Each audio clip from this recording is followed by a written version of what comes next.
Oke,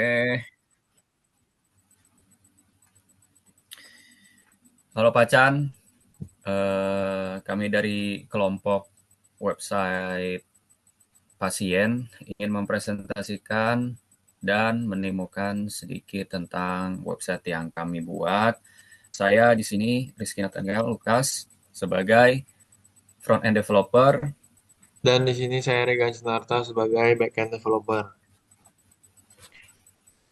Oke, pertama kita akan eh, menemukan sedikit ya aplikasinya.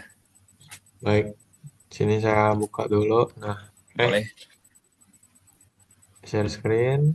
share screen dulu. Oke, udah kelihatan belum?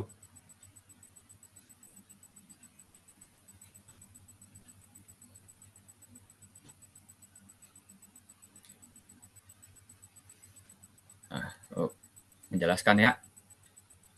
Nah, pertama-tama kalau kita masuk ke halaman localhost 4200 itu kita diarahin ke halaman dashboard. Nah, halaman dashboardnya begini. Nah, ketika kita mau pencet halaman home, itu kita akan ada alert yang menyuruh kita untuk login terlebih dahulu. Jadi di sini kita bisa klik go to login dan akan masuk ke halaman login. Di sini udah kita masukkan untuk username-nya. Kita coba klik login, login successful. Lalu kita klik proceed to home. Nah, baru bisa masuk ke halaman home. Kalau belum login, belum bisa masuk. Nah, di halaman login kita udah ada datanya ya. Jadi di sini pengolahan pasiennya. Kita boleh testing, menambahkan data, misalkan flu, tanggal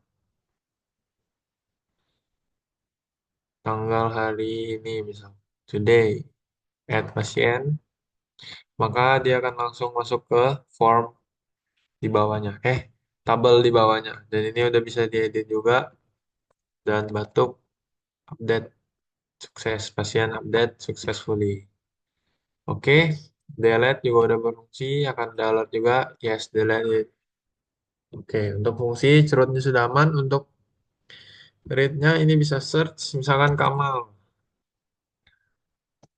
Kamal, kita enter, akan muncul nama pasien Kamal. Dan ini untuk di halaman home dan di halaman about, ini ada profil kita sebagai front-end developer dan back-end developer. Baik, selanjutnya kita akan men-share di kode programnya.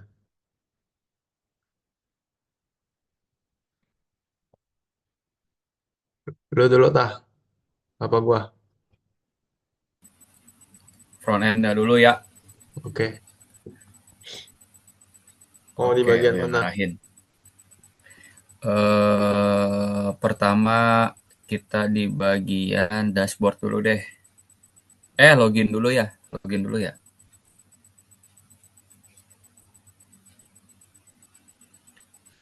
Oke, berikut adalah file HTML dari komponen login. Di sini simple aja.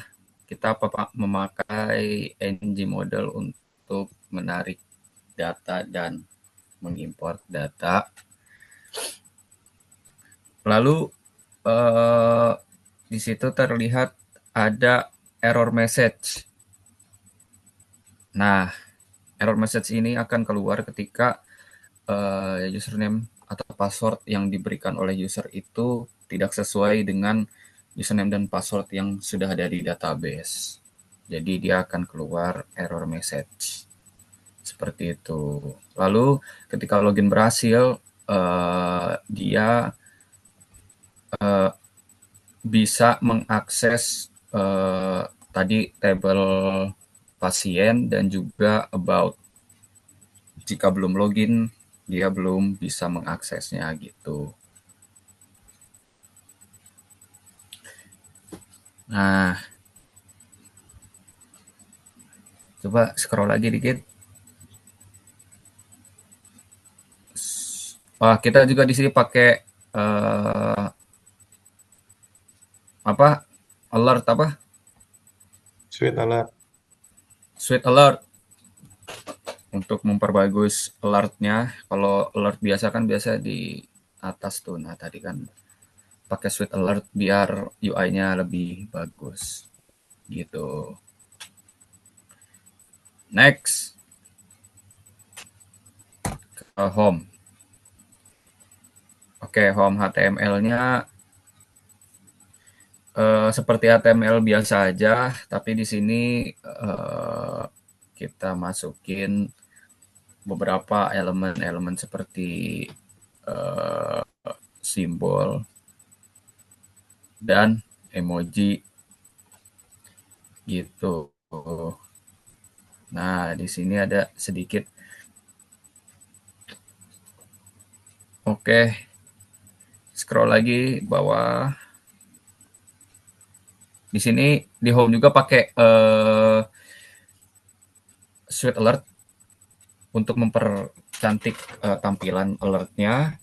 Lalu di sini ada alert yang sudah kita setting dan update pasien. Wah, cepet banget. Update dulu, update pasien. Nah, ada add pasien deh. Dari add pasien. Nah, ini fungsi add pasien eh, menggunakan TypeScript dan logikanya seperti ini. Jika data pasien valid, dia akan menambahkan data pasien ke dalam table.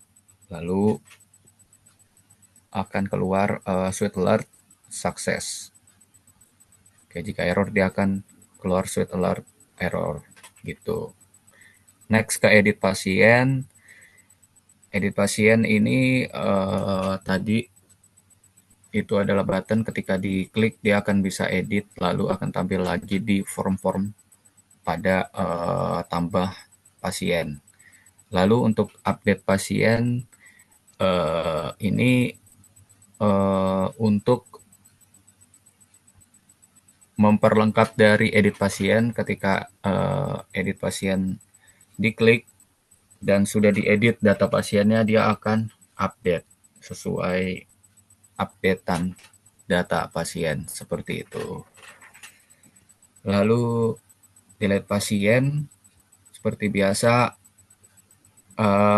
delete pasien dia akan mencari data pasien yang ingin kita delete, lalu dia akan menghapus di database juga gitu, dan akan keluar sweet alert delete gitu. Oke, apalagi home.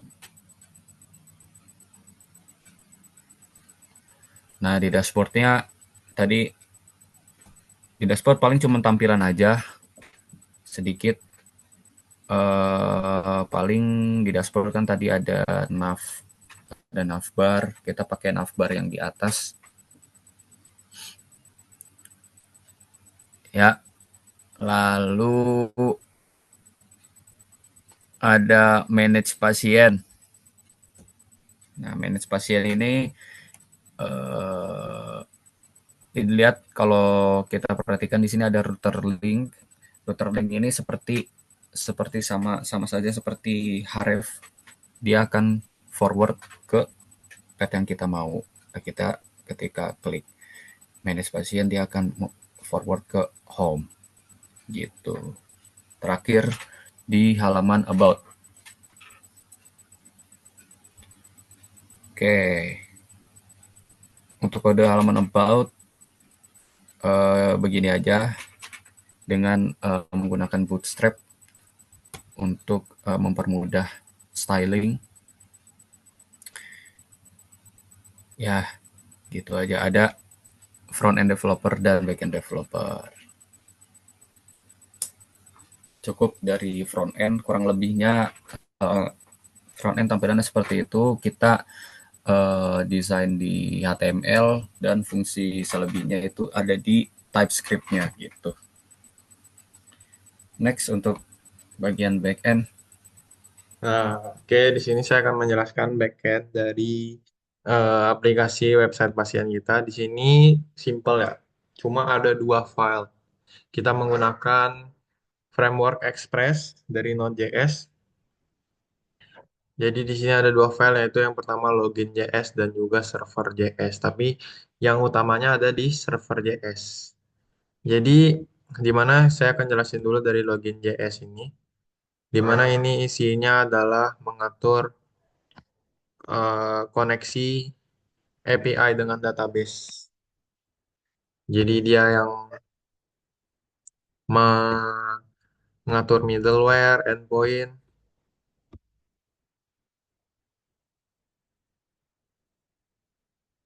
dan lain sebagainya. Oke, ya dia ada apa ngatur roots-nya juga, env ya di sini.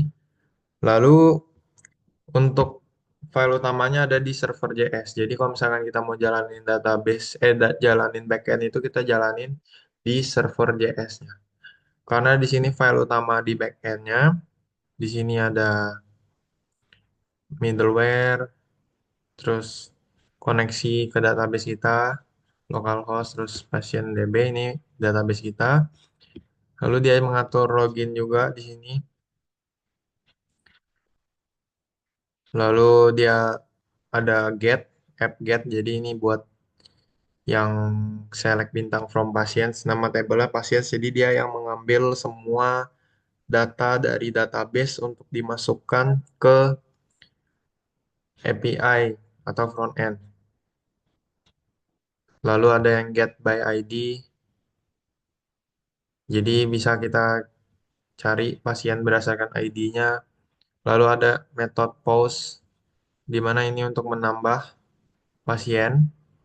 Jadi di backend ini dia yang ngatur insert into tabel pasien. Di mana ketika kita klik add, maka dia akan menjalankan fungsi insert query-nya. Lalu metode put, yaitu update, di mana ketika kita klik update, maka dia akan menjalankan update pasien berdasarkan data yang udah diisi. Lalu metode delete, dia akan menjalankan delete di tabel database. Makanya pada saat di front end kita klik delete, di front end yang kehapus dan di back end-nya pasti juga kehapus karena diatur di server JS. Nah, ini untuk jalanin servernya di port 5000. Ya udah kurang lebih simple sih back end-nya. Kurang lebih cukup.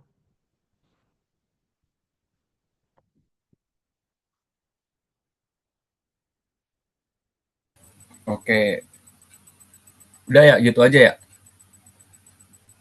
Oke, sekian dari kelompok pasien. Pak Chan, kurang lebihnya mohon maaf. Selamat pagi, salam sejahtera.